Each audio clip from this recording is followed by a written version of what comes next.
Happy Friday. I hope you all are having a fantastic maybe end to your week. Maybe you could be looking at it at the beginning of like time to connect with family and friends.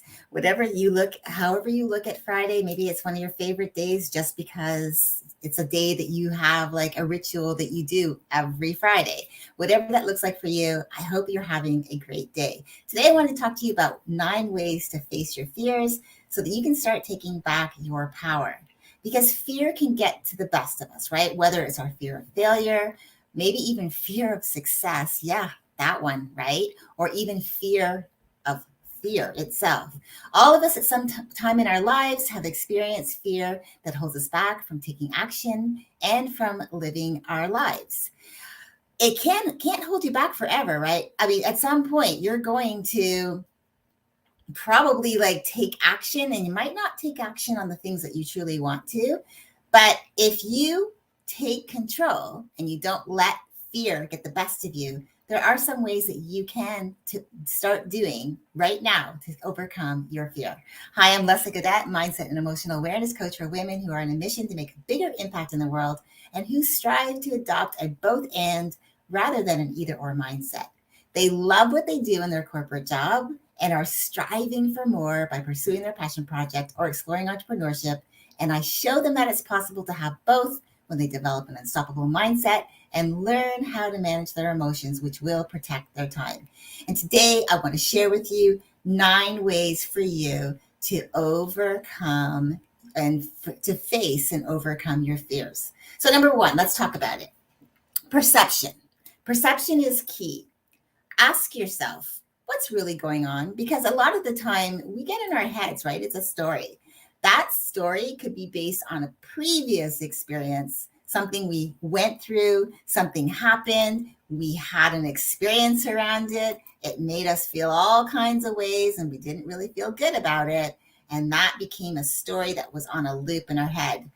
Now, think about this a little deeper. We always tend to think that we're in control of our day to day, right? And how we think and feel. But really, it's the subconscious mind that's holding all of those limiting beliefs because they've been pounded on for so long and they've been drilled down for so long based on our experiences in life. And so when something happens and we get triggered, well, a lot of the time it's our subconscious that's actually triggering us, our emotions, how we're thinking and feeling, and that is triggering our response. And the results, well, it could be a good one, but most of the time we're responding from a place, especially when it's a negative story in our head, and we're responding from a place of maybe the wounded self. And we are responding in a way that, well, we have a blow up, we then cool off, we think about it, and then we have to go back and fix it. Now, one of the things that I like to talk to my clients about is really the key to really getting to the root of your emotional triggers is starting to take notice, consciously forcing yourself in a way to take notice of the things that you're doing, like how you respond to being triggered, because it could be patterns. It could be things that have already been, as I said, doubled down on for so many years. And all of a sudden this comes. So before I go any further, I want to explain this shirt. So I've got whatever here, right? And it says, don't care. I did a YouTube live earlier today with my co-host, Andy Lidstone. We have a YouTube channel called Coach's Corner Health, actually. And we talk about all things relationships, and whether it's young people, whether it's young adults, whether it's, people my age and in our 50s and beyond. And we talk about all things, as I said, relationship, emotions, triggers, boundaries, you name it, we speak it. And today we were talking about young people and how they create culture in the world, especially when they're in that formative years of 18 to 25. So I wore this in honor of them because I know sometimes they're going to say, whatever, don't care, I'm going to do my own things. I just wanted to explain that with you. It's a little fun thing that I did today. So let's get back to the 9 ways that you can start to overcome your fears by facing them, right? So again, perception is key. When you start having something trying to stop you getting to that fear because all of a sudden you're going to take action, it could be as simply as someone saying to you, you know what? You should start doing Facebook Lives. And all of a sudden you're like, whoa, And you want to ask yourself, like, what's really going on there, right? Because sometimes it's that story that we've been telling ourselves that we are not good at public speaking. And it's really no longer true, because maybe when we were younger, well, we weren't versed in public speaking, but now we're older, we're more experienced. All you got to do is get out there and try, right? If you don't like it, you don't have to do it again. But the thing is, you don't want to leave yourself left wondering, what if, right? So perception really is key. Ask yourself what's really going on. Number two, identify the trigger, right? This is really, really important, because this is where you're going to find out where your patterns are. This is why I say, like, becoming more self-aware. I teach my clients around the self-awareness muscle of really understanding what triggers them, because it usually is the same thing. You've got a pattern, but unless you take time to recognize it, you're not going to figure it out. So you want to figure out what it is that's triggering you and learn to identify your triggers. And that's going to help you to learn to combat your fear around whatever that is, right? And allow you to start asking yourself questions that are going to help you shift your perspective. It can be really easy as well to double down on beating up on ourselves. I don't want you to do that.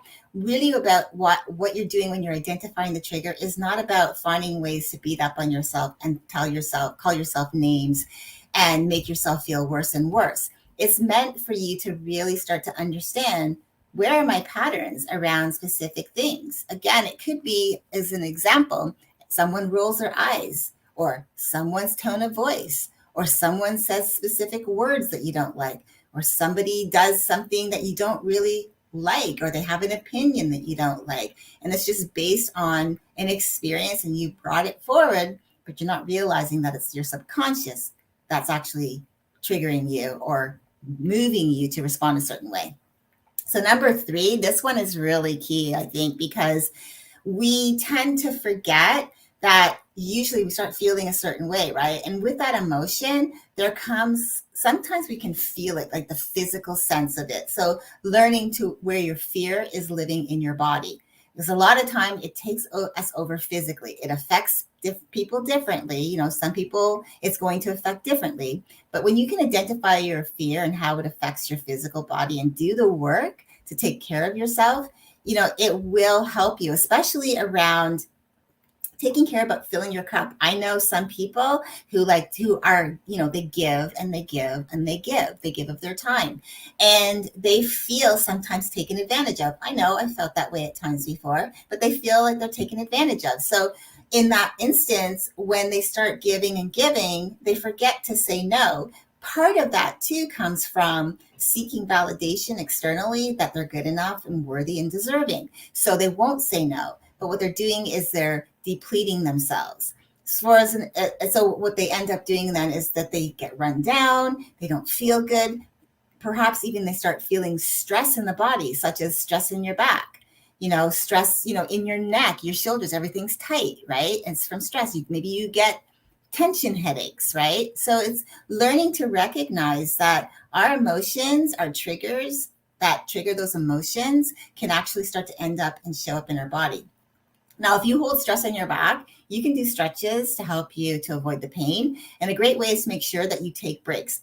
I really, really want you to hear this. If you sit in front of a computer, if you sit for most of your day, the best thing that you can do is take breaks every hour, even for 5 minutes, because you want to give your brain a break, but you also want to get up and allow your body to stretch it out, feel a little better, not be in one attitude the whole time. So that's the third one. I just wanted to give you a little tip on that. So number 4, practice gratitude stacking. This is one of my favorites. It's something that I do. I start my day with gratitude. Always, always, always believe that when you can start from a place of where you feel good about all of the things in your life, all of the people, all of the experiences, all of the things, everything about yourself, that it can help you to be in a better frame of mind. And so I like to call this gratitude stacking, which is where you start your day thinking of 3 things that you're grateful for. One person, one experience, and then one thing about yourself. And I know you're going, I don't know if I could think about anything about myself. Yeah, you probably could if you took a moment, and it might take you just a little moment to start thinking about it. But I think it's a good lesson if you can start doing that, because what you're going to end up doing is bringing awareness that you are a good person and start finding goodness about yourself. So you stop beating up on you, right? Now, it doesn't matter how big or small your gratitude is. It could be anything. It could be like even one of the things that I loved, which I kind of miss now, is my pup Jackson. I lost him last September. You know, he was at the end of his life. He lived the entirety of his lifespan, and I was so grateful to have him. But he used to be my work companion, so he'd be like laying here right now. You know, we'd go for walks together. I was just so grateful to have him, and he just made me feel like, you know, he loved me without conditions, right? So like I said, it doesn't really matter how big or small it is. Gratitude helps shift the mind into a positive light, which over time is going to help you overcome fear. Because what are you doing? You're focusing on all the good things in your life rather than the negative, because you can't think of negative and positive at the same time, because you don't want to feel bad anyways. You want to feel good. So why would you top a good thing with a negative, right? So you wouldn't do that. So number 5, this is important as well. Listen to your inner voice. Now, I'm not talking about the inner critic. I'm talking about listening to what you're saying to yourself, right? Because we're alone in our head, and the voice in our head is chiming away as we're doing things throughout the day.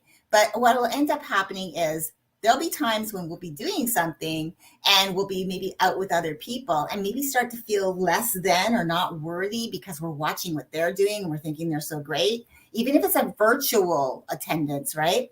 And you end up then making yourself feel bad, but you're talking to yourself in your head and nobody else knows. It's kind of like what I call the secret bubble in our head, where all our secret words lie, the ones that are meant to keep us feeling badly about ourselves. So become really aware of how you speak to yourself. Pay attention to what you're saying. If you wouldn't say the words that you're thinking to a friend, then don't say it to yourself. You know, learn to be kind to you. Speak positively to yourself and remind yourself of your strengths, because we all have strengths. I believe to my core that we're all born to add value to this world. So find what you have that's your gifts that you can share with the world. Now, number 6 is create a new association. In other words, changing your mind. This is where you do the mindset shift. Remind yourself that the feeling and the moment will pass, because it will, right? As time goes on, things start to dissipate a little. You know, the event happened, you're like really tensed up, but over time, it starts to dissipate and you start to feel better. So remind yourself in the moment, if you can. This is where you become really self-aware. You're going to teach yourself. This is becoming accountable to you. Reminding yourself that the feeling in the moment is going to pass. It really will. And focus on the positive outcome of the situation instead of the not so pleasant and scary in between moments. You know, in other words, a lot of the time we focus on things that don't serve us in a way that we hold something as a truth a lot longer than it has to be, and we focus on the problem. Now, as an example, you could actually take your problem, write it down, put it in front of you, and say, okay, that's a problem, not my problem. It's a problem I have to solve, because this problem is trying to keep me stuck. And you can separate yourself from it and take some time to think about it. Yes, I know it sounds a little weird, but over time, when you learn to like separate yourself from the obstacle and start looking for the solution to get to the answers that you're looking for, you start asking yourself better questions, more empowering questions, questions to help you move through your fear. So if you have a fear of going live on social media, as an example, the only way that you can overcome that is by allowing yourself to say, you know what? It's really not that bad. There's a lot of people out there that are doing it.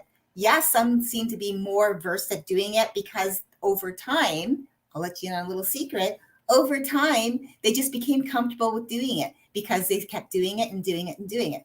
You know, when I first started going live, I wasn't comfortable and confident, but someone gave me they gave me a 30-day challenge, and they said, go live for 30 days. And so for the past 4 years, I've been going live.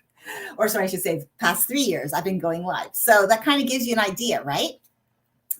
Now, the next one is looking at life with the glass is half full mentality instead of half empty. Perception again is so powerful, and how you feel about any given situation will dictate how you respond, especially when it triggers an emotional response. Think positively, and you're going to give yourself a much better chance of success. Remember, it's not going to happen overnight. You really are going to have to do the work. So don't beat yourself up if you slip up and you have that moment that you're not proud of. Okay. Just don't live in those moments of beating yourself up.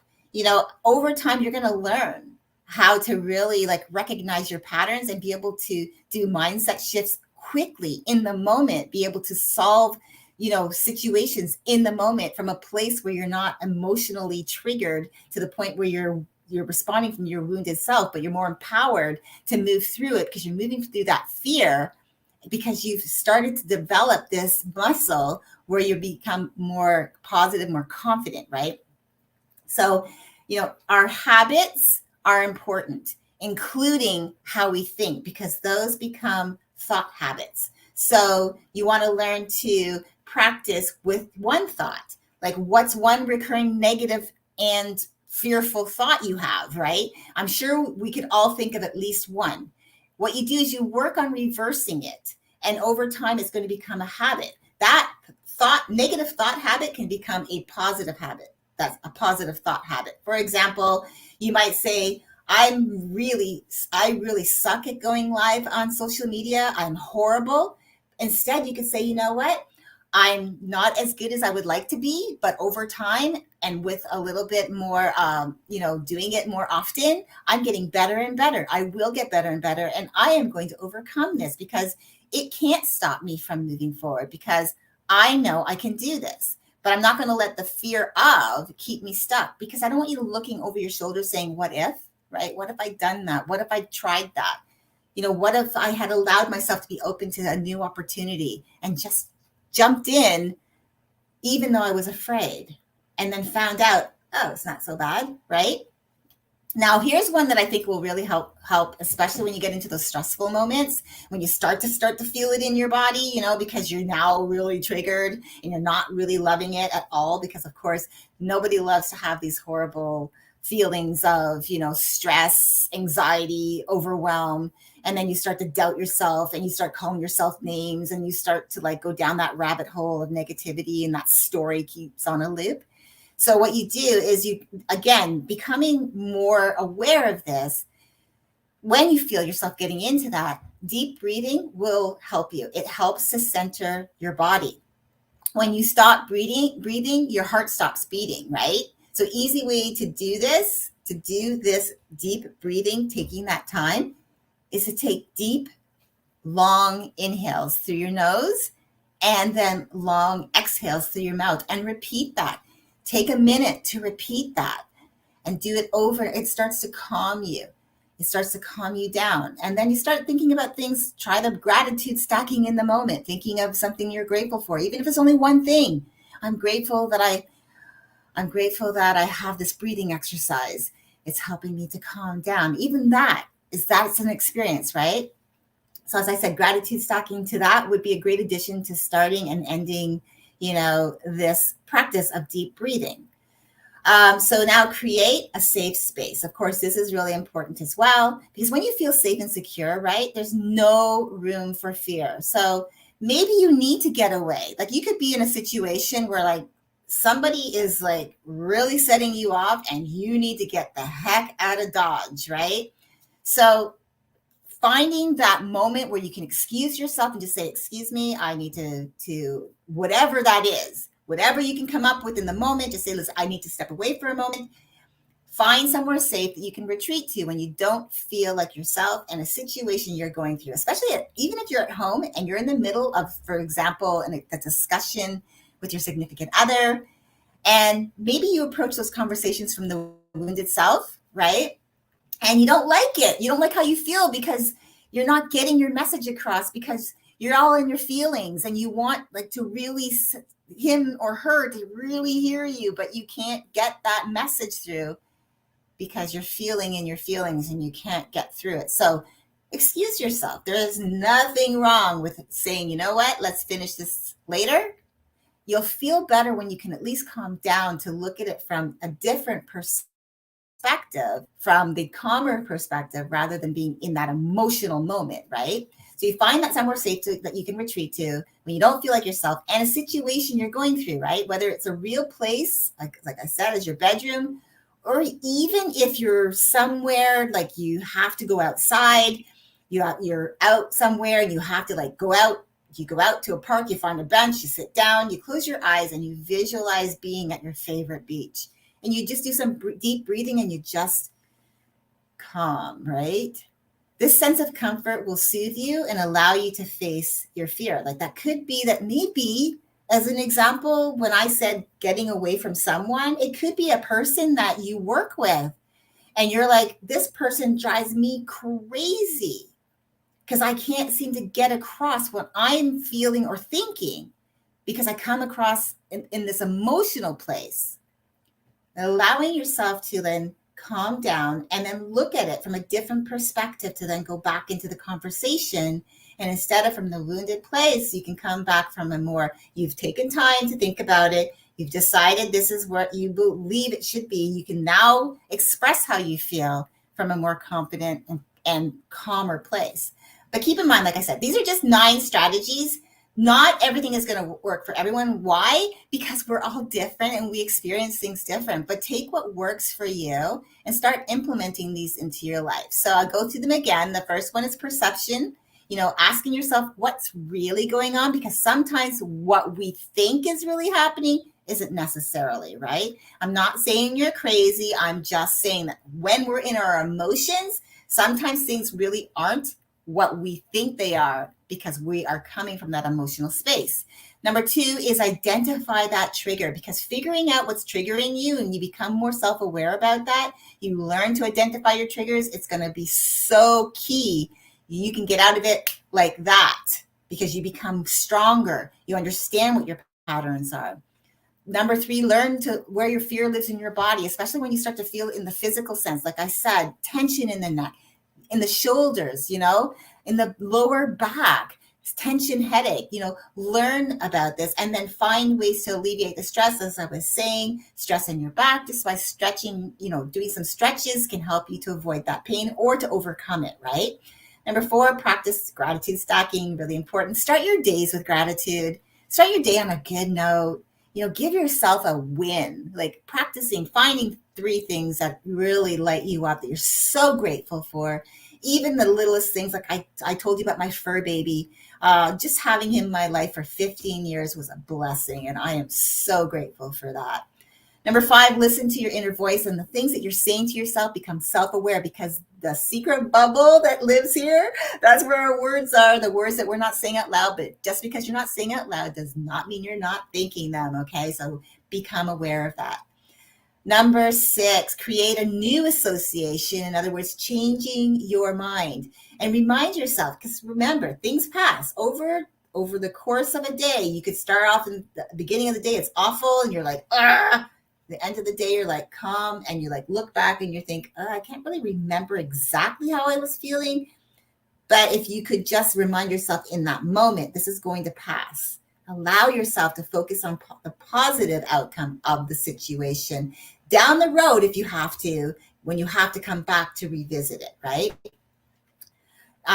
Then the next one is looking at life with a glass as half full mentality, right? Instead of thinking things are half, the glass is half empty, perception, right? It's extremely powerful. And if you start thinking from a place where, you know what, if I start, in other words, being optimistic instead of pessimistic, what if I changed how I thought about this? Because this thought doesn't make me feel good. But how do I really want to feel? Well, if I want to feel that, what do I got to? Because again, our feelings are tied to our thoughts. So I want you to think about that. The next one is practicing deep breathing exercises. Really important, because deep breathing helps. It really does. It can calm you down and center your body. And then last but not least, create that safe space. Again, if you're in a location that you can't like escape to a room of your own. If you have to go outside, sit down somewhere, close your eyes and just relax, do some deep breathing, calm yourself, allow yourself to look at things from a different perspective. And when you're ready, you can go back and revisit it. Again, take whatever of this works for you and use it so that your life starts to get a little bit better, so that you can start facing things that are making you feel afraid, but rather you're more empowered to start like facing those fears. So I just wanted to share that with you. I know it was long today, but I'm so glad that you stuck around to listen. If you have any questions or you want me to, send you a DM with all of these tips that I gave you, I can do that for you, or just simply rewatch the video. I hope you're having a great day on Friday. As I said, whether you're looking at it as the end of the week, maybe it's a day that you have a ritual that you do, maybe it's going out with friends to celebrate the week and what you've accomplished, whether it's looking forward to a beautiful weekend with your family and your friends, whatever that is. I hope that you're having a blessed day. Remember to navigate your day with an attitude of gratitude, because with the right attitude, it will put you in the right mindset for when life throws her curveballs or puts up those roadblocks in your way.